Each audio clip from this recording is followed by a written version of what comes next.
Ne limitez jamais Dieu devant vos montagnes, quelle que soit la hauteur de la montagne, quelle que soit la difficulté, quel que soit ce que tu comprends ou ce que tu ne comprends pas. Ne limitez jamais Dieu à revenir à votre niveau à vous. Allez à son niveau à lui.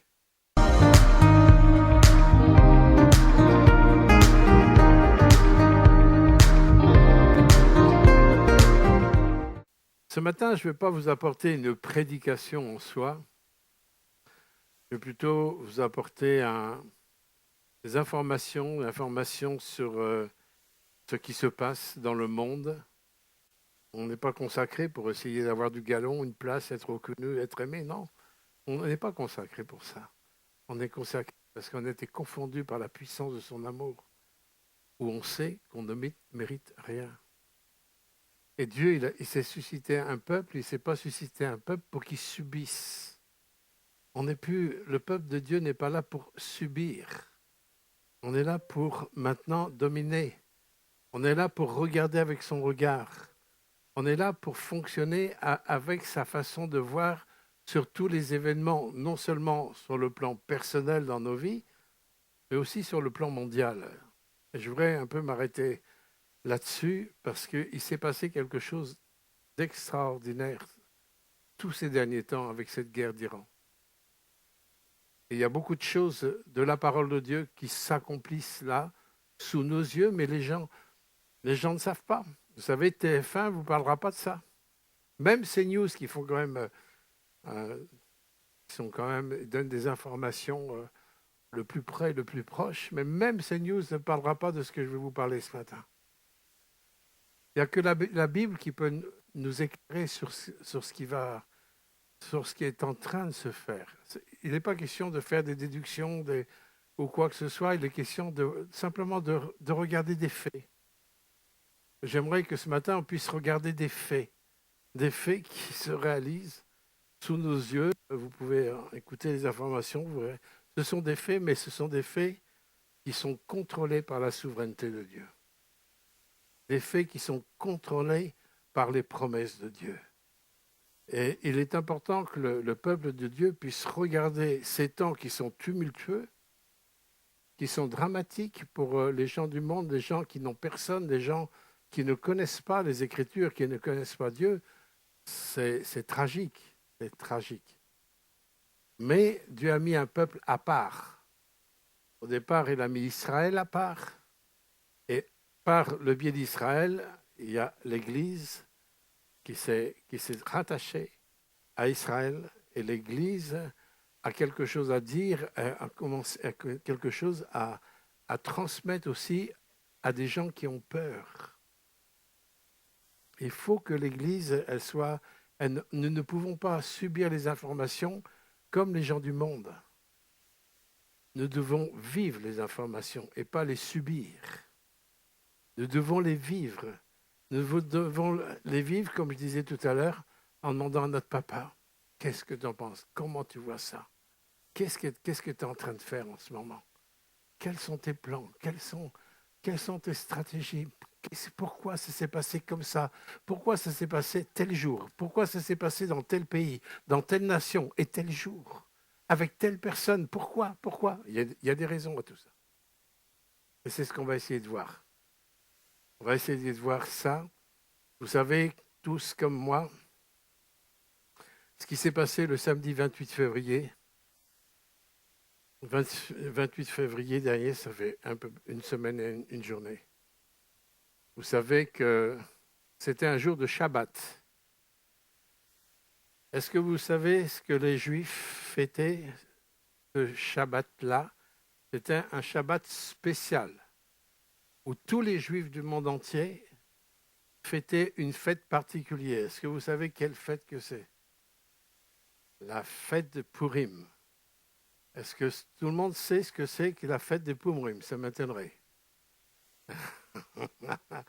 Ça m'étonnerait, mais il n'y a pas de honte à ne pas savoir. Hein. Vous savez, il y a plein de choses qu'on ne sait pas, même à notre âge, il y a plein de choses qu'on ne sait pas. On apprend toujours, quoi. Il faut toujours apprendre, toujours. Il faut élargir. pendant cette fête du Purim, le Shabbat, c'était ce Shabbat où on préparait cette fête du Purim. Et tout au long de cette fête, dans toutes les synagogues, avec tous les juifs pieux, ils étaient en train de proclamer, de célébrer la grande libération que Dieu avait opérée au moment de la reine Esther. Vous vous souvenez de ça? Et c'était une grande libération où, autant, on va voir ça ensemble, au temps de la reine Esther, il y a eu donc un ennemi d'Israël qui a voulu exterminer Israël, et celui qui a voulu exterminer Israël a été exterminé par le moyen qu'il avait préparé pour Israël. Et le samedi 28, il est arrivé quelque chose.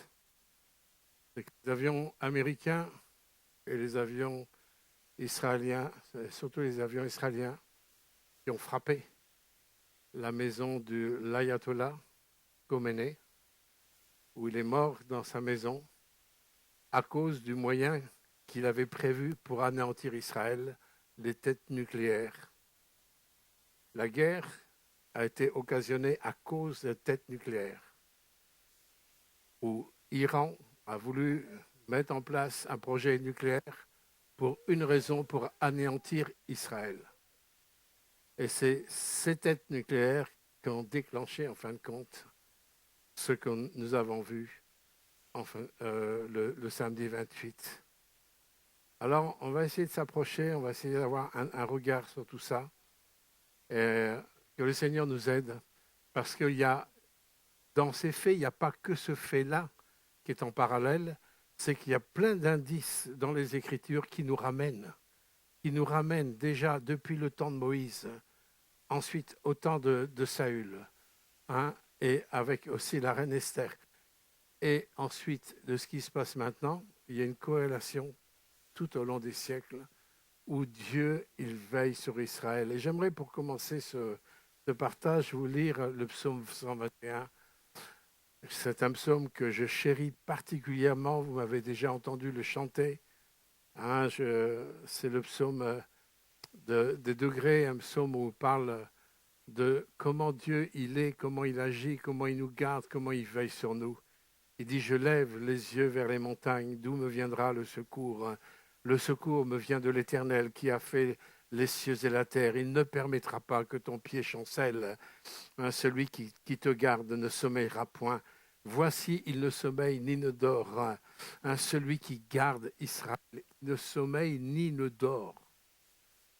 Quelles que soient les années où Dieu a donné une promesse, quelles que soient les générations à attendre, Dieu ne met jamais en oubli ce qu'il a dit. Il ne met jamais en oubli ce qu'il a promis. Jamais, jamais, jamais et jamais. Pourquoi? Parce que dans sa nature, il est fidèle. Dans sa nature, il est vrai. Dans sa nature, il est authentique. Dans sa nature, Dieu ne trompe personne. Et c'est pour ça qu'il dit, celui qui te garde ne sommeillera point. Voici, ne sommeille ni ne dort celui qui garde Israël. L'Éternel est celui qui te garde. L'Éternel est ton ombre à ta main droite. Et pendant le jour, le soleil ne te frappera point, ni la lune pendant la nuit. L'Éternel te gardera de tout mal. Il gardera ton âme. L'Éternel gardera ton départ et ton arrivée dès maintenant et à jamais. Et quand il est parlé de départ et d'arrivée, ce n'est pas simplement quand on part en voyage où Dieu va garder notre départ et notre arrivée. C'est le départ de tout et la fin de tout. Parce qu'il est l'alpha et l'oméga. C'est-à-dire, entre l'alpha et l'oméga, il y a une grande parenthèse, mais dans tous les détails, il se mouve. Il est en action, il est en mouvement. Il n'y a aucune molécule sur la Terre qui vit, qui ne vient pas de lui. Tout ce qui vit vient de lui. Même le fait que tu respires. Si tu respires, ça vient encore de lui. Si lui s'enlève, tu ne peux même plus respirer. La respiration et l'être, nous est-il dit, vient de lui. Nous lui devons même le fait de respirer. Même le pire ennemi de Dieu doit à Dieu la respiration et l'être. Il faut que nous puissions vraiment avoir une approche de Dieu qui soit une approche, je veux dire, à un autre niveau, où nous sommes dans un espace de temps et d'espace. Pas Dieu. Dieu n'est pas dans le temps, l'espace, puisqu'il est un éternel vivant. Il est le « je suis permanent ». Hein, il n'a pas de passé, de futur, il est dans un présent continu. Comprenez? Mais il est en action tout le temps. Ce n'est pas possible qu'il y ait une inaction de Dieu quelque part. Et même un silence de Dieu est une action de Dieu. Parce qu'il travaille même dans le silence, même quand tu es en plein désert, même quand tu as l'impression qu'il ne travaille pas, il travaille quand même. Et il travaille dans nos consciences, il travaille dans nos cœurs, il travaille dans tout. Hein? Et croyez-moi, si Israël est aujourd'hui une nation, et s'il y a encore un peuple qui parle en plus de sa propre langue qui était devenue une langue morte, qui est redevenue une langue vivante, si Israël, une toute petite nation, grande comme 3 départements de France, devient le centre de la Terre, il faut être fou de dire qu'il n'y a rien derrière. Ce n'est pas possible qu'Israël soit encore vivant s'il n'y avait pas eu la grâce de Dieu, s'il n'y avait pas eu la main de Dieu, si Dieu n'avait pas, s'il s'était endormi, mais il n'a pas sommeillé. Il a gardé Israël, il a veillé sur Israël. Même les temps les plus terribles d'Israël, tout est contrôlé par sa souveraineté. Même les pires histoires qu'il y a pu avoir en Israël, tout était sous le contrôle vraiment de l'Éternel. Alors, pour essayer de comprendre cette belle histoire de Purim, cette belle histoire de délivrance, je vous renvoie au livre d'Esther. Peut-être, pour ceux qui ne connaissent pas, je vais juste vous lire un passage de la finalité où il y a eu la délivrance. Donc, dans le roi d'Esther, ils étaient donc en Perse, c'était la Perse à l'époque, l'Iran c'est la Perse. Hein. Et ils étaient en Perse et le roi Assyrus, qui avait comme serviteur Aman, un serviteur qui était en fin de compte jaloux en fin de compte d'un homme qui s'appelait Mardoché, qui était à la porte du royaume. Mais Aman était un ennemi d'Israël. Il faut savoir, Aman en hébreu, ça veut dire en fin de compte violence, et dont on a tiré le Hamas. Et le Haman, c'est la violence. Et vous allez voir que Haman a un rapport direct avec les Amalécites. On va voir ça, Bible en main. Et c'est très intéressant parce que les Amalécites ont été des ennemis d'Israël depuis le départ, depuis toujours. Mais je vais vous lire, pour ceux qui ne connaissent pas l'histoire, on va lire dans le livre d'Esther, chapitre 7, versets 1 à 10. C'est 10 versets pour donner un petit peu le contexte pour ceux qui ne connaissent pas du tout cette histoire. Le roi et Aman allèrent au festin de la reine Esther. Donc la reine Esther a organisé un festin pour, en fin de compte, dévoiler les plans négatifs, destructeurs de Aman, qui voulait absolument exécuter, exterminer le peuple juif. Ce second jour, le roi dit encore à Esther, pendant qu'on buvait le vin, « Quelle est ta demande, reine Esther ? Elle te sera accordée, que désires-tu ? Quand ce sera la moitié de mon royaume, tu l'obtiendras. » C'est pas mal, hein, la faveur du roi au niveau de sa reine, c'est pas mal. Hein. La reine Esther répondit, « Si j'ai trouvé grâce à tes yeux, ô roi, et si le roi le trouve bon, accorde-moi la vie, voilà ma demande, et sauve mon peuple, voilà mon désir, car nous sommes vendus, moi et mon peuple, pour être détruits, égorgés, anéantis. » Waouh! Quelle révélation qu'elle fait à son roi, qu'elle est vendue, et son peuple, la destinée de son peuple, c'est un anéantissement total. Pas mal comme projet de bénédiction. Mais n'ayez pas peur, l'Éternel veille. Même dans ce contexte, il veille. Et d'ailleurs, si la reine Esther est là, c'est parce que Dieu a veillé. C'est un miracle qu'elle soit devenue reine. Relisez le livre d'Esther. Ce n'est pas un grand livre. Relisez les jeunes baptisés là. Relisez le livre d'Esther dans l'Ancien Testament. Et relisez bien toute l'histoire. C'est un livre extraordinaire. Et vous allez comprendre la fête de Purim. Encore si nous étions vendus pour devenir esclaves ou servantes, je me tairais. Mais l'ennemi ne saurait compenser le dommage fait au roi. Le roi Cyrus prit la parole et dit à la reine Esther, « Qui est-il ou où est-il celui qui se propose d'agir ainsi ? Esther répondit, oh, je ne sais pas comment ce qui s'est passé dans la tête d'Aman au moment où Esther a rêvé le plan. Dit, l'oppresseur, l'ennemi, c'est Aman, ce méchant. Il était là présent. Elle a raconté ça devant son adversaire, devant son ennemi. Et voilà, c'est Aman, ton serviteur. Celui que tu honores, celui qui te sert, tout ça, c'est lui qui est là, qui a fait un projet d'extermination de ma nation. Ah. Car il voyait bien que l'oppresseur, l'ennemi, ce méchant, Aman fut saisi de terreur en présence du roi et de la reine. Et le roi, dans sa colère, se leva et quitta le festin pour aller dans le jardin du palais. Aman resta pour demander grâce de la vie à la reine Esther, car il voyait bien que sa perte était arrêtée dans l'esprit du roi. Lorsque le roi revint du jardin du palais dans la salle du festin, il vit Aman qui s'était précipité vers le lit sur lequel était Esther, et il dit, serait-ce encore pour faire violence à la reine, chez moi, dans le palais? Dès que cette parole fut sortie de la bouche du roi, on voilà le visage d'Aman. On voilà le visage d'Aman, et Harbona, l'un des eunuques, dit en présence du roi, voici le bois préparé par Aman pour Mardochée. Mardochée avait préparé une potence pour pendre Aman avait préparé une potence pour pendre Mardochée. Mardochée qui était l'oncle d'Esther, de la reine Esther. Mardochée qui faisait partie, et retenez ça, on en parlera tout à l'heure, de la tribu de Benjamin. Retenez cette parenthèse. Faisait partie de la tribu de Benjamin.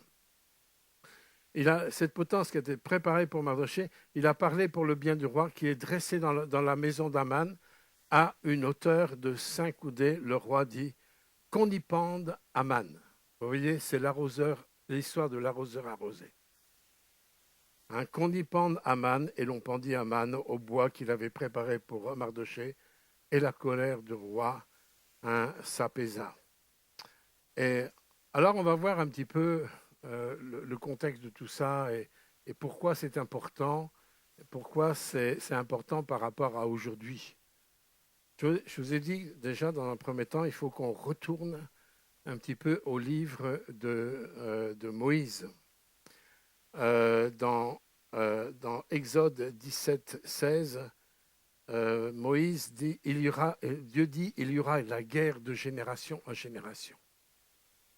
Au niveau des Amalécites. Les Amalécites ont commencé à agresser, on voit ça aussi dans le livre de Deutéronome, je vais vous le lire.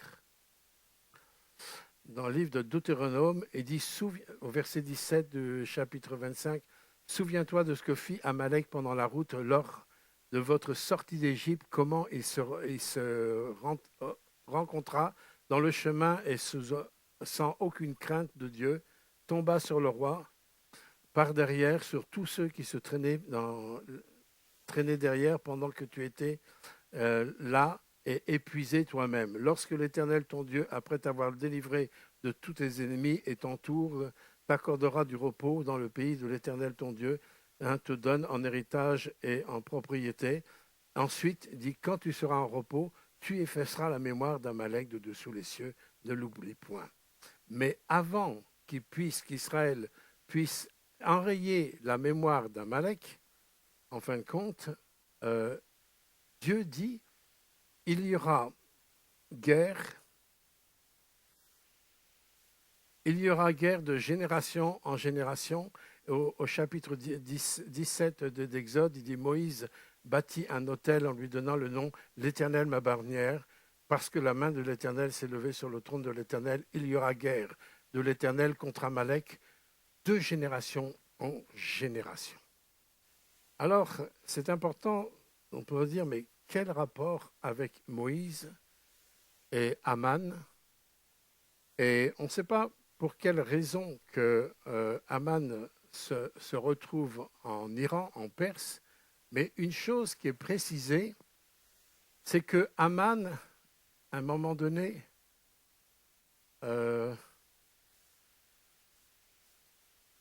il est précisé qu'il est Aggadite. C'est un Aggadite. Aman l'Aggadite. Et un Agadite, c'est un descendant d'Agag. Et pourquoi c'est important de cette précision-là dans les Écritures? Parce que Agag, c'est qui? C'est un roi amalécite. C'est un roi amalécite que, en fin de compte, le roi Saül devait abattre. Vous vous souvenez, Dieu avait donné un ordre à travers le prophète Samuel, je crois que c'est dans 1 Samuel 15, il avait donné cet ordre de vaincre et d'abattre les Amalécites. Et Saül, hein, il a abattu les Amalécites, sauf il a gardé les brebis, il a gardé les troupeaux, et en plus, il a ensuite épargné le roi Agag. Il l'a épargné. Et quand Samuel est venu, Samuel, il ne l'a pas épargné, lui. Et on a ça, vous allez voir, je vais vous dire le texte dans 1 Samuel 17,5. Hein, Saül donc bâtit Amalek depuis Avata jusqu'à Shahur, et qui est en face de l'Égypte. Il prit vivant Agag, roi d'Amalek. Il dévoie par interdit tout le peuple et en passant le fil de l'épée. Mais Saül et le peuple épargna Agag et les meilleures brebis. Vous voyez, Agag est épargné. Un petit peu plus loin, au verset 33, qu'est-ce qu'on voit quand Samuel, le prophète, découvre qu'il a épargné le roi? C'était quelque chose de grave. Et Samuel va prendre l'épée. De même que ton épée, il dit au roi Agag, de même que ton épée a privé des femmes de leurs enfants, ainsi ta mère entre les femmes sera privée d'un fils. Et Samuel mit Agag en pièces. Il ne faisait pas de sentiment à l'époque, hein? Il l'a mis en pièces devant l'Éternel à Gilgal. Et la chose qui est importante, il faut que je retrouve le texte là. La chose qui est importante, c'est de savoir justement que Aman, dans les Écritures, le Aman est précisé où il est Agadite. Agadite, ça signifie descendant de Agag. Ça veut dire que ce Aman, qui est d'origine violent, il a du sang sur les mains, hein, c'est le mot violence, son nom c'est violent, et ce Agag, il vient de la lignée de Agag, du roi Agag, il vient de la lignée des Amalécites. Comment il a atterri en fin de compte, comment la semence de Agag est arrivée en Iran, en Perse, on n'en sait rien, ce n'est pas précisé. Mais une chose qui est certaine, c'est la semence d'Agag. Parce que la Bible n'aurait pas précisé que c'était un Agadite. Et c'est très important ça, parce qu'en fin de compte, quand Dieu dit il y aura guerre de génération en génération en génération, hein, il y a toujours en fin de compte des Amalécites quelque part dans la vie des Juifs. Et toutes les générations des Juifs, et c'est pour ça qu'il n'y a aucune génération juive qui n'a jamais été persécutée. Hein, on parle des massacres en Espagne, entre autres. Il y a eu des massacres en Allemagne pendant la guerre, etc. Mais si on recule dans l'histoire, c'est tout au long de l'histoire, il y a eu une persécution continuelle, hein, sur le peuple d'Israël. Pourquoi? Parce qu'il y a un conflit de puissance entre la destinée des plans de Dieu et la destinée des plans sataniques. Il y a une confrontation de puissance, hein, qui démarre déjà depuis le ventre de Rebecca, de Rebecca. C'est Rebecca, quand il y avait les jumeaux dans son ventre, où il y avait Jacob et Ésaü. Parce que les Amalécites, ils sont des descendants d'Ésaü. Et Dieu avait dit à Rebecca, hein, il y a deux nations, et deux nations qui s'affrontent. Déjà dans le ventre de la maman de Jacob, il y avait déjà une confrontation de puissance dans le ventre de la maman au niveau des jumeaux qui devaient naître. En général, les jumeaux s'entendent bien. Mais là, Ésaü et Jacob, Jacob qui avait usurpé en fin de compte la place d'aîné avec Ésaü, il y a eu tout le temps une confrontation. Et les descendants d'Ésaü, ce sont les Amalécites. Les descendants d'Ésaü, ce sont des Amalécites. Et les Amalécites ont toujours été en guerre. Et les Amalécites, on va les retrouver partout dans le monde. Et là, on les retrouve en Perse. Alors, ce qui est intéressant de voir, c'est que Agag, ouais, c'est dans Esther chapitre 3, verset 1, de ce que je vous dis, cherchez la référence. C'est Esther chapitre 3, verset 1, où il dit euh, le, roi- euh, le roi Assyrus honora Aman, fils d'Amédatha. C'est le chef iranien maléfique, Aman, il est précisé, Aman l'Agadite. Vous voyez, la référence, elle est là. Et le fait qu'il soit agadite, il est amalécite. Et le fait qu'il soit amalécite, il est un destructeur. Il veut toujours exterminer Israël. Ça, c'est important de comprendre ça. Alors, mais comme il ne sommeille ni ne dort, il veille toujours sur Israël. Et au temps justement de ce Haman, il avait suscité Mardoché.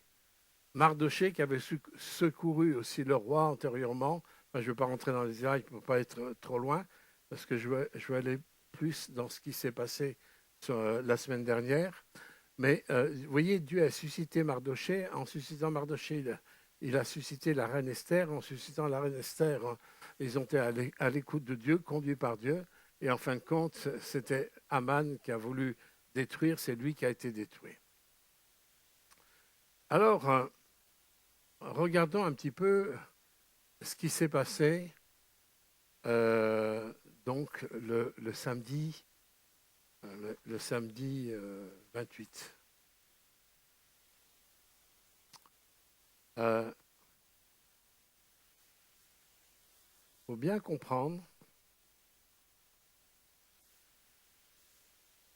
que là où l'ayatollah Khomeini est mort, c'est dans sa demeure. Il était à 40 responsables. 40 dans la Bible parle tout le temps, c'est un temps qui est accompli.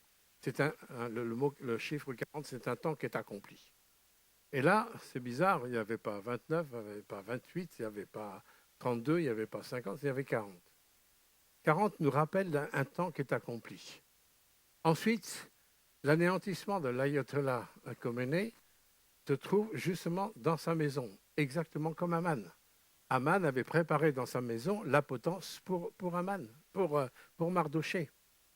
Et vous voyez, il y a un parallèle qui est de façon distincte entre ce qui s'est passé au temps de la reine Esther et ce qui s'est passé, en fin de compte, là, samedi dernier. Et au moment, avant même que même le peuple d'Israël sache ce qui allait arriver samedi dernier, Israël était en train de fêter la préparation de la fête de Purim, sans savoir ce qui allait se passer, puisque les faits ont été découverts après. Vous voyez, ils n'ont pas claironné sur le toit, voilà, on va bombarder. Non, quand on a été informé, c'était quelque chose de fait. Mais aussi, ce qui était fait, c'est que dans les synagogues du monde entier, on était en train de fêter la libération des exterminateurs d'Israël. Alors, moi, je veux bien qu'on puisse parler de hasard, mais le hasard fait quand même bien les choses.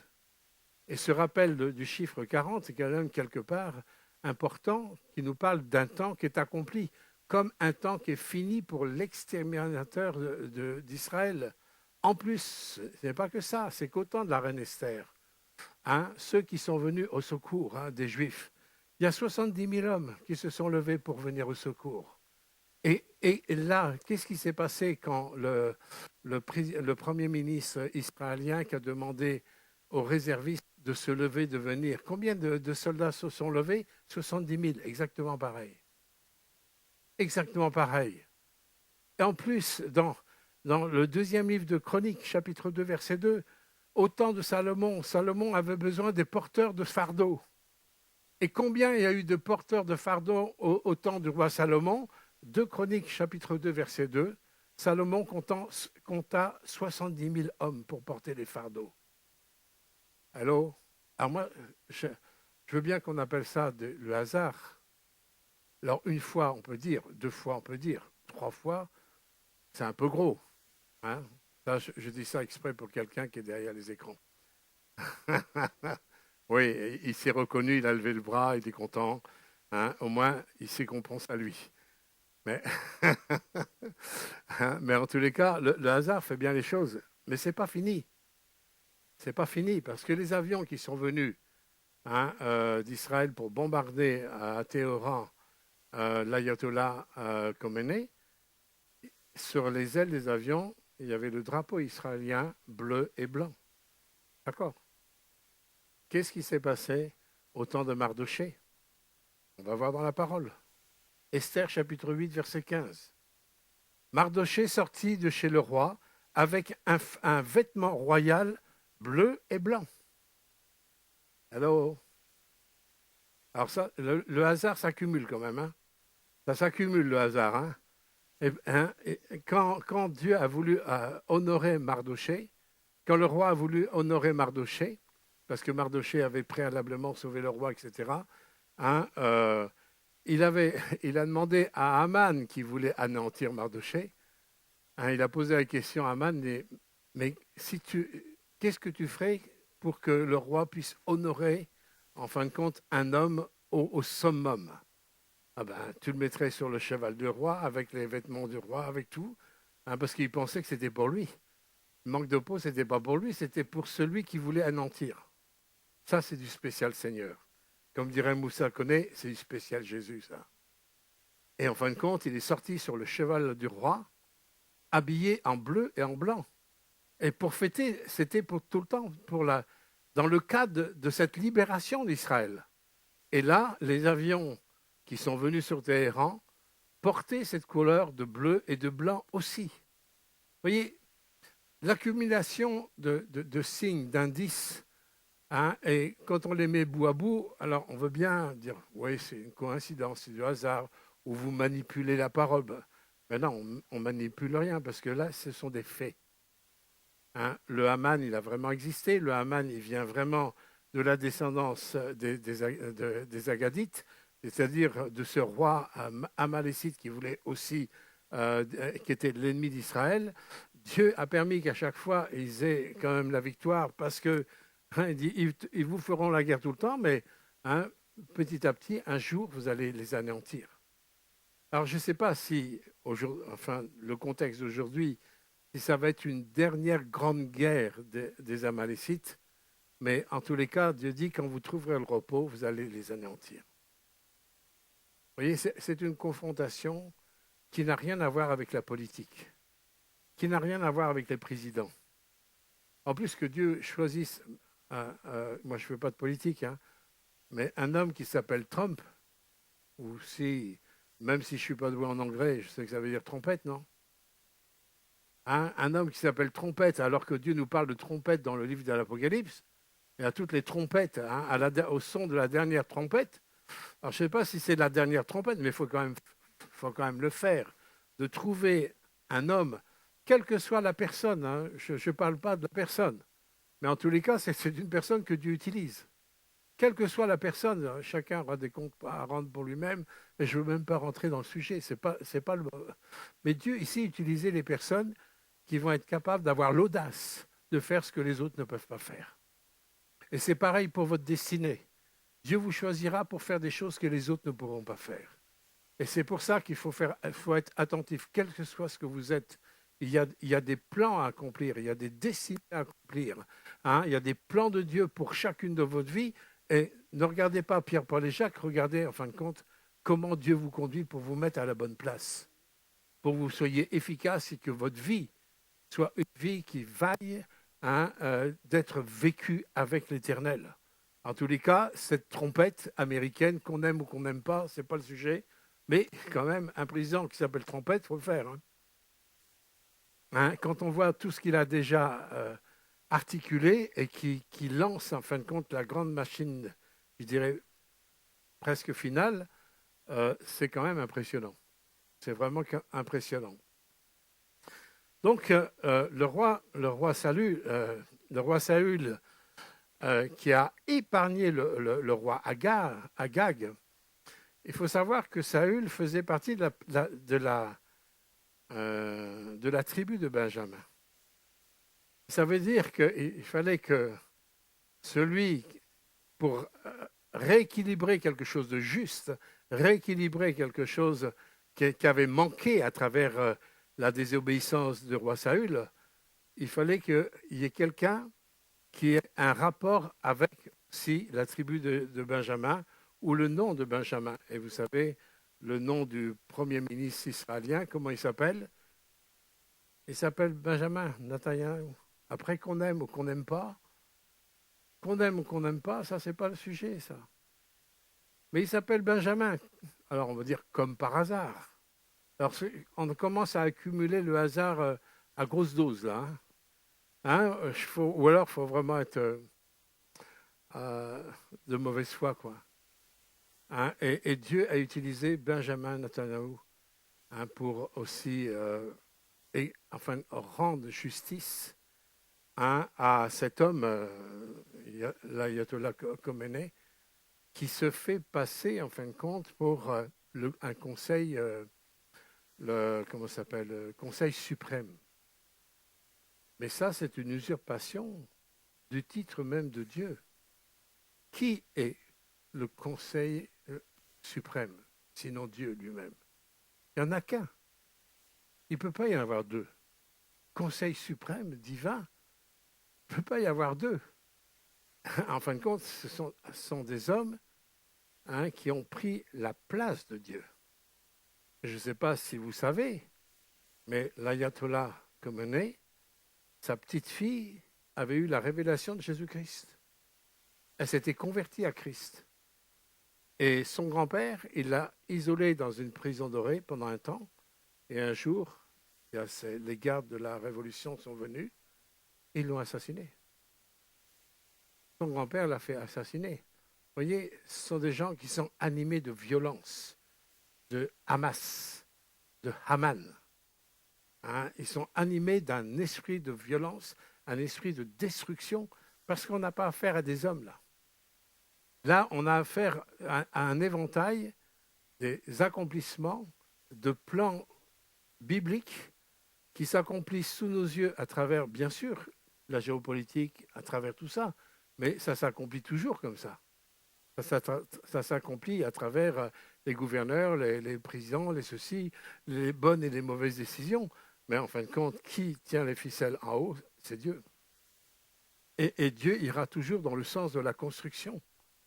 Toujours. Et il y aura toujours une justice. Et tous ceux qui se sont levés contre Israël, ils se sont toujours, tous mordus les doigts. Regardez la conséquence en Allemagne. L'Allemagne s'est trouvée, en fin de compte, coupée en deux pendant des années. Pendant des années, l'Allemagne a été coupée en deux. C'était un jugement sur l'Allemagne. Après la guerre, parce qu'il y a eu 6 millions de Juifs qui ont été morts. Mais vous voyez, Dieu, il n'est pas l'auteur du mal, mais il va permettre certaines choses parce qu'il sait comment retourner le mal en bien. Ce n'est pas du tout la même chose. Vous comprenez ça? Parce que, étant donné qu'il est obligé de fonctionner dans un processus de justice, donc il est obligé de respecter lui-même la justice. Et il ne peut pas faire n'importe quoi en claquant les doigts, on va balayer un tel. Non, il y a des choses qui sont pensées, des choses qui sont mises en place depuis longtemps. Et c'est pour ça qu'il nous laisse ces Écritures, pour nous éclairer, pour que nous ne subissions pas les événements, mais que nous puissions les vivre avec lui. Parce que si nous vivons les événements avec lui, nous serons des intercesseurs. Nous serons des intercesseurs pour Israël, nous serons des intercesseurs pour le peuple iranien. Parce qu'en fin de compte, il faut que vous sachiez que l'Iran, les Juifs ont une dette. Ils ont une dette envers l'Iran depuis 2500 ans à peu près. Il faut que vous sachiez ça, vous voyez. Quand on fouille dans la Bible, quand on va dans la parole de Dieu, l'Iran a une dette envers... Israël a une dette envers l'Iran. Et là, quelque part, Dieu, il utilise Israël pour libérer aussi le peuple iranien. Parce qu'il faut savoir que le peuple iranien, à l'heure actuelle, c'est le peuple où il y a le plus de conversions à Jésus-Christ au monde. Alors, ça, vous ne savez pas, ça. C'est la nation où il y a le plus de conversions. Ils ont tellement souffert sous le régime des ayatollahs et tout ça, qu'ils ont cherché, qu'ils ont crié à Dieu. Et en criant à Dieu, Dieu s'est révélé. Il s'est révélé comment? En Jésus-Christ. Et la petite fille de l'ayatollah Khomeini, Elle s'est convertie parce qu'elle a eu la vision de Jésus. Elle a bien vu tout ce qui était autour d'elle. Ah, elle avait tout. Mais elle a vu aussi le régime de terreur. Tout le monde est tenu par la terreur, par le mensonge, par la manipulation. Et tout en étant religieux, derrière, c'est une mafia organisée qui gère au niveau de la drogue, à tout niveau. Tout ça, c'est prouvé. Je ne veux pas rentrer dans ce domaine parce qu'on est hors contexte. Ce n'est pas ça que je veux soulever, mais je veux soulever que rien n'échappe à Dieu et que Dieu agit avec avec une précision chirurgicale. Et il n'y a rien pour rien. Et que, en fin de compte, un Agadite qui s'est retrouvé au temps d'Esther en Perse, donc en Iran, waouh, c'est impressionnant. Et donc l'esprit des Amalécites était bien en Perse. Et qu'on retrouve, en fin de compte, on a retrouvé à travers, depuis 1979, le régime des ayatollahs. Vous comprenez ça? Et il faut savoir que le régime des ayatollahs ont porté toutes les agressions terroristes dans le monde entier, entre autres le Hezbollah au Liban, entre autres le Hamas en Gaza et tout ça. Tout ça, ça vient des ayatollahs. Mais il y a un contrôle, il y a toujours des limites. Dieu dit dans sa parole, il met des limites à la mer et il met aussi des limites à l'œuvre des ténèbres. Et là aussi, c'est réconfortant lorsqu'il y a du tumulte dans les nations, lorsqu'il y a des difficultés dans les nations, lorsque tout le monde est dans l'insécurité. Mais on sait qu'il y a des limites. Et vous voyez, hier, si vous avez regardé, je ne sais pas, les informations, pendant les informations, on a vu des images en direct de Tel Aviv. Les gens, les enfants, vivent dehors d'une façon tranquille. Ils savent à tout moment qu'il peut y avoir la sirène où ils vont dans les abris. Et ils sont tranquilles parce qu'ils savent que l'Éternel veille sur eux. Et waouh, quelle différence! Et moi, j'ai dit, quand je suis revenu d'Israël, j'ai dit, je me sens plus en sécurité à Jérusalem qu'à Paris. Moi, j'ai vu les enfants jouer dans les rues de Jérusalem avec une totale liberté. J'ai vu la sécurité qui règne, où on se sent en sécurité, on se sent protégé, on se sent gardé. Il y a une paix qui est, pour moi, qui est que là-bas, parce que Jérusalem, Shalom. Vous comprenez ça? C'est la ville de la paix. C'est pour ça qu'il y a autant de guerres. Parce que l'ennemi veut enlever cette paix. Il veut enlever l'origine de ce que Dieu fait. C'est à Jérusalem que Jésus va régner. C'est à Jérusalem que Jésus va revenir avec son Église glorifiée. C'est pour ça qu'il y a des enjeux. Il ne faut surtout pas qu'on regarde, nous, les informations comme les gens du monde, parce que nous ne sommes plus de ce monde. Nous ne sommes plus de ce monde. Nous faisons partie du royaume de Dieu, où le royaume de Dieu est annoncé dans la parole, et les Écritures, elles sont là pour nous éclairer, pour ouvrir notre entendement. Et on se rend compte, et c'est très rassurant. Qu'est-ce que c'est rassurant de savoir que tout ne va pas à la volo comme ça? Non, non, non, il y a un contrôle d'Éternel. Il veille et ne permettra pas que ton pied chancelle. Celui qui veille sur Israël ne sommeillera pas. Quelle sécurité de savoir que dans le tumulte, il y a quand même de l'ordre divin. Il y a le tumulte pour les gens qui ne connaissent pas Dieu. Et qui dit tumulte dit forcément frayeur, dit forcément angoisse, dit forcément, en fin de compte, des incertitudes, le chaos, tout ça. Oui, mais quand on sait qu'il y a un contrôle divin, non seulement sur ma vie, mais sur l'ensemble, de qui aurais-je peur? Si Dieu est avec moi, mais qui sera contre moi? Est-ce que Dieu sera avec moi quand tout va bien et que le jour où ça va vraiment pas, il sera pas avec moi? Hello. Moi quand j'avais mon enfant, non seulement j'étais avec ma fille, tout allait bien, mais surtout quand ça allait pas bien, passé des moments difficiles, j'étais d'autant plus avec elle. J'étais d'autant plus. Et on est d'autant plus avec nos enfants quand nos enfants sont en danger, non? Quand on est des parents normaux, je pense. Mais Dieu est un père normal.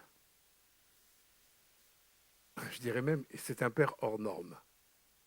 Il est parfait dans l'amour, il est parfait, et en plus, il est tout-puissant. Et s'il y a des choses il y a des choses qui permettent, des choses qui ne permettent pas, tout ça, il a toujours une raison positive parce que sa volonté, elle est toujours bonne et parfaite. Ça ne peut pas être autrement.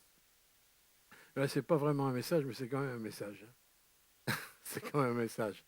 Notre frère nous l'a rappelé ce matin. Même si le bol est brisé, il ne faut pas s'inquiéter. Lui, il va réparer avec de l'or. Et vous savez que l'or, dans la Bible, c'est le symbole de la divinité. C'est le symbole de la divinité. Lui, il passe. Et là où il passe, il répare tout. Il nous relève. N'aie pas peur. Celui qui veille sur Israël hein, ne s'endort pas.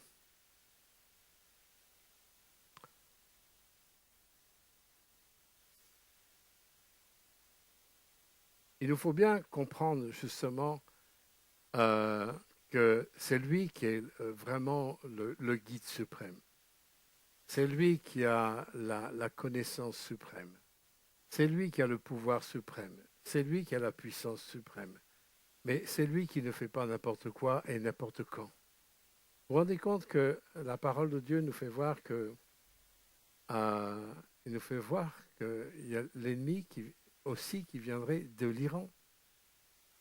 Donc on a l'endroit, on a la nation, on a le moyen, on a la même méthode que le Haman au temps d'Esther qui a agi, on a l'accomplissement de la désobéissance du roi Saül qui a commis, mais en fin de compte que le prophète Samuel a aussi exterminé en fin de compte ce roi Agag, mais on voit que Dieu met toujours quelqu'un au bon endroit et au bon moment.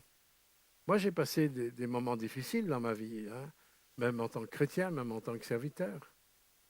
Et je disais l'autre jour à quelqu'un, c'est les moments où j'ai le plus appris de Dieu. Les profondeurs que j'ai apprises de la parole de Dieu, de ma relation avec Dieu, c'est à travers les larmes. Je n'ai pas appris les grandes choses profondes dans la joie. Je n'ai pas appris les grandes choses profondes quand tout allait bien, quand on s'exalte et tout ça. Je n'ai pas appris ça à ce moment-là. J'ai appris ça dans les larmes. Parce que c'est là qu'on se pose, c'est là qu'on pose des vraies questions. Et c'est là qu'on fouille. Parce que c'est une question de survie. On cherche, on va chercher, on va fouiller. Moi, je me souviens, il y a une période, quand vraiment j'étais au plus bas, du plus bas, du plus bas, du plus bas, ça m'est déjà arrivé. Hein. Donc, ouais, vous n'êtes pas tout seul si ça vous arrive. On est tous dans le même bac, il ne faut pas vous inquiéter, ne vous laissez pas accuser ou quoi que ce soit, mais cherchez, cherchez, cherchez la parole, cherchez Dieu, cherchez celui qui ne dort, il ne sommeille ni ne dort. Cherchez-le, vous trouverez. Et pendant cette période la plus basse de ma vie, je me nourrissais tous les jours, tous les jours, tous les jours, tous les jours, tous les jours, des psaumes, des psaumes, des psaumes. Je lisais les 150 psaumes en permanence, en boucle. Je ne pouvais lire que ça, que ça, que ça. Je ne pouvais pas lire autre chose que ça. Vous ne pouvez pas vous imaginer le bien que ça m'a fait. Ça m'a sorti la tête de l'eau, ça m'a tenu. Et ensuite, ça m'a ouvert les yeux. Après, ça m'a ouvert les oreilles. Je dis, waouh! Et après, j'ai vu le secours de l'Éternel, qui ne manque jamais dans la détresse. Quelle puissance! Nous ne sommes pas au service d'une religion. Nous ne sommes pas au service d'un mouvement quelconque. Nous sommes au service du roi des rois. Nous sommes au service de celui qui a suscité Israël. Et en Israël, il a suscité le Messie, Yeshua. Nous sommes l'Église. Et je terminerai aussi par un autre fait que nous avons vu aux informations au moment de la destruction, de la mort de l'ayatollah Khomeini. Vous avez dû voir aussi dans les informations, partout dans le monde, les Iraniens étaient devant les ambassades ou les consulats avec le drapeau israélien et iranien. Et ils étaient en fête. Est-ce que vous pouvez essayer d'imaginer ça? Les Iraniens étaient devant les consulats, tout ça, même à Paris, partout, partout, ils ont fait la fête. Et même à Téhéran, ceux qui sont contre ce pouvoir des ayatollahs sont sortis dans la rue pour fêter la mort de leur dictateur. Eux, ils risquaient de gros. Hein. Mais il y avait à la fois aussi donc, le drapeau iranien et le drapeau israélien. Qu'est-ce qui s'est passé au temps de la reine Esther? Exactement la même chose.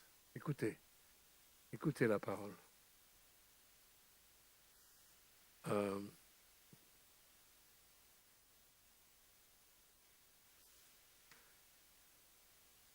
voilà ce qui s'est passé au moment de la, la, la pendaison de Haman. Dans chaque province, dans chaque ville, partout où arrivait l'ordre du roi et son édit, il y eut parmi les Juifs de la joie, de l'allégresse, des festins, des fêtes et beaucoup de gens. Hein, c'est Esther 8 17. Hein, beaucoup de gens, les peuples du pays se firent juifs, car la crainte des Juifs les avait saisis. Waouh! Est-ce que vous imaginez le renversement de situation? Dieu est très doué dans le renversement de situation. Ne limitez jamais Dieu, hein, devant vos montagnes, quelle que soit la hauteur de la montagne, quelle que soit la difficulté, quel que soit ce que tu comprends ou ce que tu ne comprends pas. Ne limitez jamais Dieu à revenir à votre niveau, à vous. Allez à son niveau, à lui. Il renverse les montagnes. Lorsque son corps commence à parler aux montagnes, tu parleras à cette montagne et tu lui diras, jette-toi dans la mer, elle se jettera. Quelle que soit ta montagne, si Dieu trouve des cœurs qui croient en lui, des cœurs qui sont déterminés, des cœurs qui sont radicaux dans ce qu'ils reçoivent de Dieu, oh, vous allez vous adresser à vos montagnes. Ôte-toi de là. Combien de montagnes que j'ai vues dans ma vie, hein, se jeter dans la mer. Bien sûr que c'est imagé. Bien sûr c'est un message codé, mais il y a des situations que c'est des vrais Mont Everest. Hein. C'est vraiment des difficultés et vous n'avez pas les moyens, vous ne savez pas comment Dieu va vous en sortir, mais il va vous en sortir. Ça ne peut pas être autrement parce qu'il est fidèle. L'Éternel est un secours qui ne manque jamais dans la détresse. Jamais. Ou alors on n'a pas la même parole. Ou alors, pire, on n'a pas le même Dieu. Et si on n'a même pas le même Dieu, faites comme ces gens qui étaient en Perse. Les gens des peuples et des nations se firent juifs. Et combien dans les temps de la fin, hein, on s'accrochera en disant, nous voulons vous suivre parce que nous savons que Dieu est avec vous. Essayez d'imaginer que la société qui est tellement opposée aujourd'hui, qu'il voit à travers une église qui est bouillante pour Dieu, une église qui vit la réalité de ce que je viens de vous dire, hein, les gens du monde, ils ne vont pas se faire juifs, mais dire, maintenant on veut vous suivre parce qu'on sait que l'Éternel est avec vous. On sait que l'Éternel est avec vous. Et s'il est avec vous, et si nous, on est maintenant avec vous, et lui, ben, tout sera bien pour nous. C'est lui qui est le point final de nos situations. N'ayez pas peur. Même s'il vous a fait des promesses où il faut durer. Je vais vous donner un exemple d'une promesse qui a duré. Dieu avait promis au moment de l'exode, l'exil des Juifs à Babylone, il y avait une promesse que Dieu allait les ramener et qui retrouverait en fin de compte Jérusalem, hein, pour louer l'Éternel au cœur de Jérusalem. C'était à peu près en 400, 500 ans avant Jésus-Christ. Donc ça fait 2500 ans. Tous les ans, tout le temps, les Juifs, dans leurs prières. Alors des fois, vous voyez, beaucoup de gens se moquent des Juifs parce qu'ils répètent des prières bibliques. Et les prières bibliques qu'ils répètent, c'est quoi? C'est les promesses de Dieu. Ne vous moquez pas des Juifs qui, pour vous, vous avez l'impression que c'est des paroles, des récitations. Ce n'est pas du tout des récitations, c'est des proclamations des promesses de Dieu et ils attendent les promesses de Dieu. Hein, de génération en génération, en génération, en génération, en génération, ils ont toujours proclamé qu'ils allaient revenir à Jérusalem. Alors que vous connaissez l'histoire, c'était peu probable, vraiment peu probable. Et 14 mai 48, merci Seigneur. Déjà, ils sont arrivés en Israël, mais ils n'étaient pas dans Jérusalem. Ils étaient en Israël, mais ils n'étaient pas à Jérusalem. Jérusalem était fermée pour eux. Et ils ont continué à prier. Qu'est-ce qui s'est passé le 15 mai 48? Le lendemain du 14. Ça, c'est faut être vraiment intelligent pour savoir que le 15, c'est après le 14. Hein? Est-ce que vous savez ce qui s'est passé le lendemain où Israël a été déclaré, 14 mai? Le 15 mai, ils étaient en déclaration de guerre. Déclaration de guerre, les Arabes, hein, il y a une coalition arabe qui a voulu se lever pour enrayer, en fin de compte, l'installation d'Israël sur le territoire d'Israël. Et en plus, un peuple qui sortait de la Shoah, un peuple qui arrivait sur un territoire qui était un vrai désert à l'époque, un peuple qui n'était pas organisé au niveau armé et tout ça, hein, en sortant aussi des années de Shoah, essayez d'imaginer le peuple d'Israël après la Shoah. C'était des rescapés de la Shoah. C'était un peuple rescapé de la Shoah. C'était juste 3 ans derrière. Hein. 3 ans, ce n'est pas beaucoup. Hein. Ce peuple-là, dans toute sa faiblesse, ils ont été vainqueurs contre tous les Arabes. Oh, comment c'est possible? L'Éternel ne veille ni ne dort. Voilà pourquoi c'est possible. Et en juin 1967, il s'est arrivé quelque chose. Vous avez très certainement entendu, moi je me souviens parce qu'on était nés, nous. On était nés à cette époque-là. Mais les aînés, ceux qui ont les cheveux blancs comme moi, ils savent que dans les informations de juin 67, il y a eu la guerre des 6 jours. Et la guerre des 6 jours, c'était la prise de Jérusalem. Et là aussi, toute une coalition de tous les peuples arabes contre Israël. Militairement parlant, c'est impossible qu'Israël soit vainqueur dans cette guerre-là. Impossible.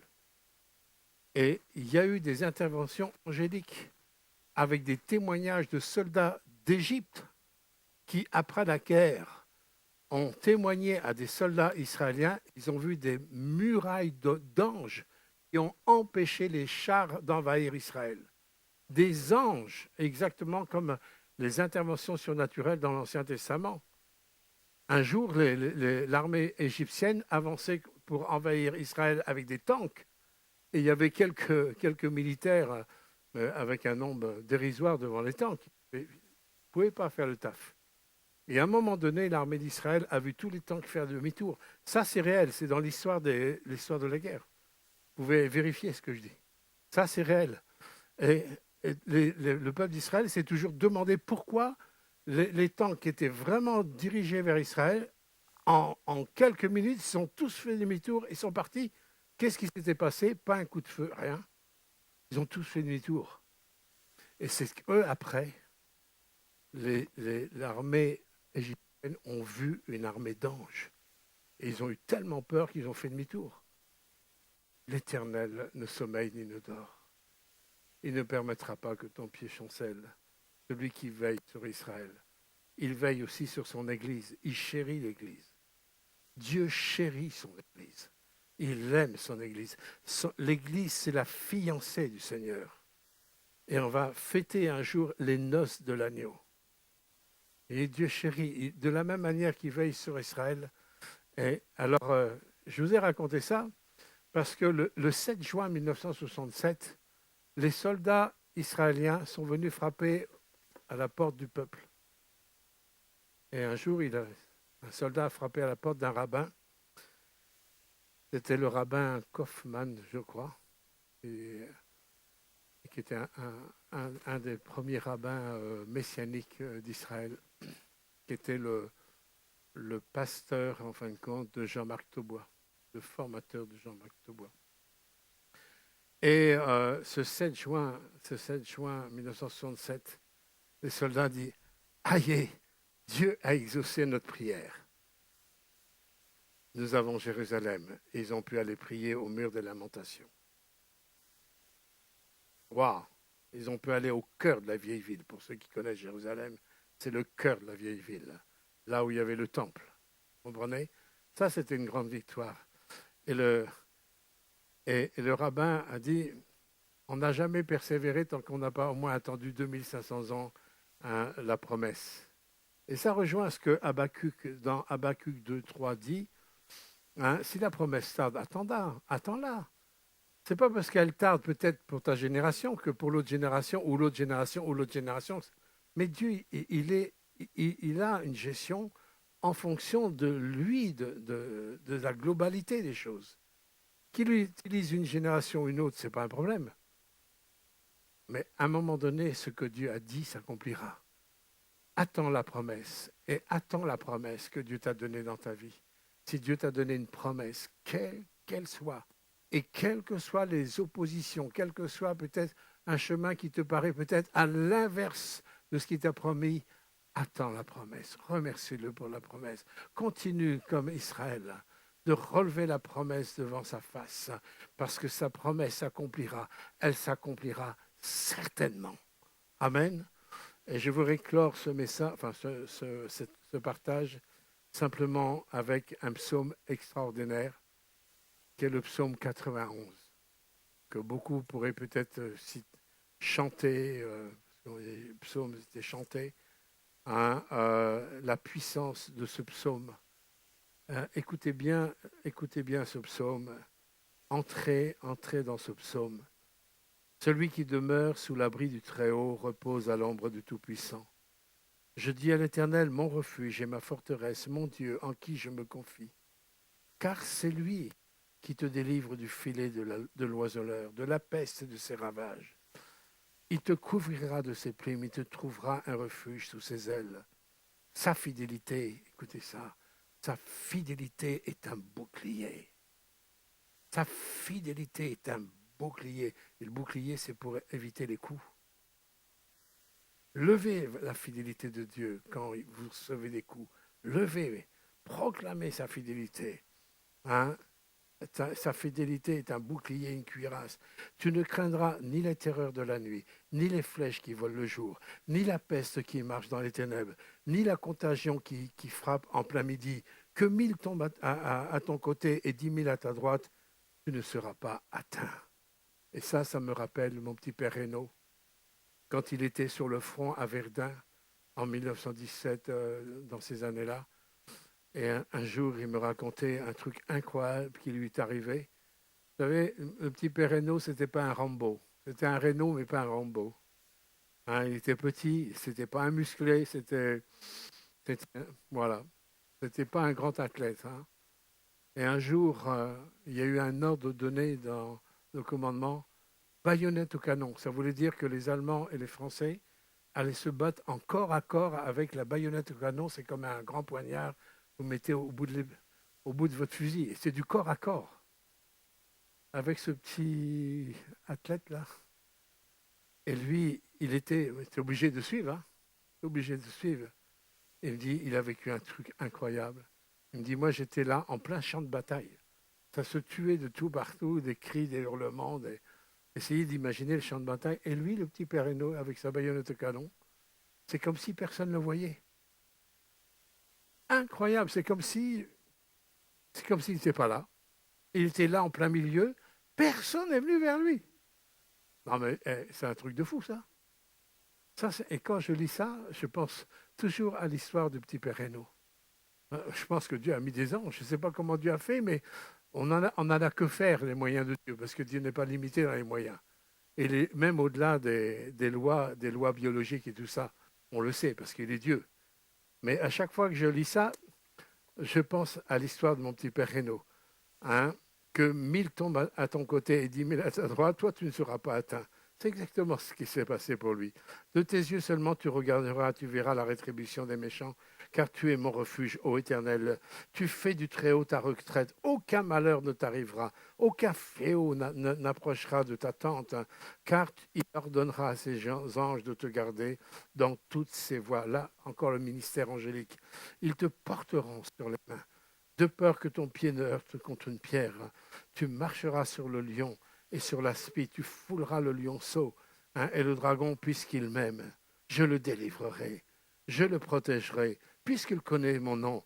Il m'invoquera et je lui répondrai. Je serai avec lui dans la détresse. Je le délivrerai et je le glorifierai. Je le rassasierai de longs jours. Je lui ferai voir mon salut. Bien sûr, c'est aussi une prophétie par rapport à la mort et la résurrection de Jésus-Christ. Hein. Voilà le Dieu que nous servons. Voilà, nous ne pouvons pas faire comme Monsieur Tout-le-Monde qui n'a pas ce Dieu-là.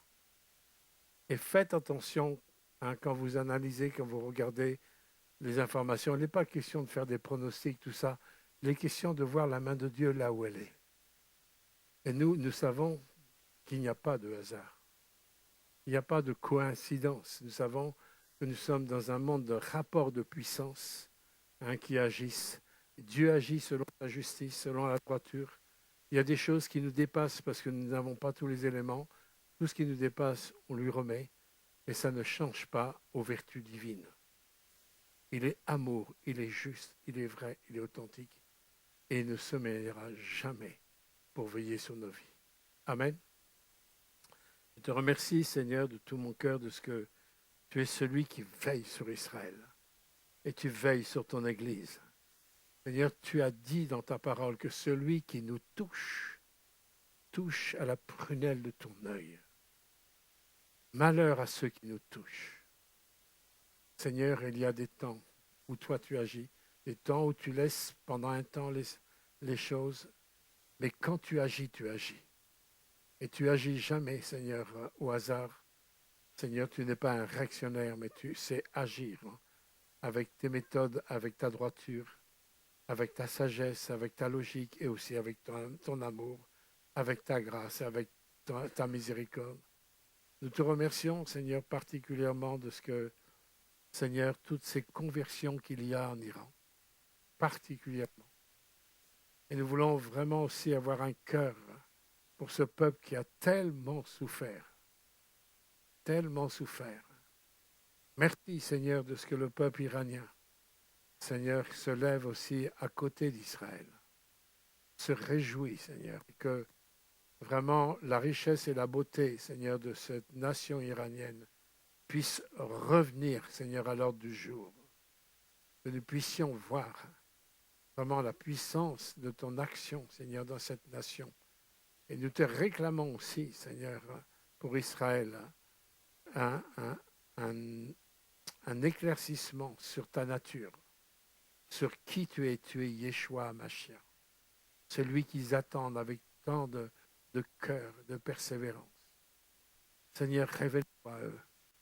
Révèle-toi à eux. Tu nous as dit de prier pour la paix de Jérusalem.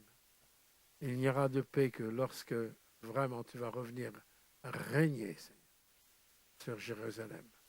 Fortifie la foi des uns des autres. Et que nous, en tant qu'Église, nous fassions attention à nos pensées. Seigneur, que nous n'attribuions pas, Seigneur, les choses au niveau des hommes politiques ou autres, mais que nous puissions regarder que c'est toi le souverain, c'est toi le Tout-Puissant, c'est toi qui tiens tout dans ta main, c'est toi, Seigneur, qui as le plan de perfection. Et Seigneur, nous voulons te dire ce matin, Maranatha. Amen.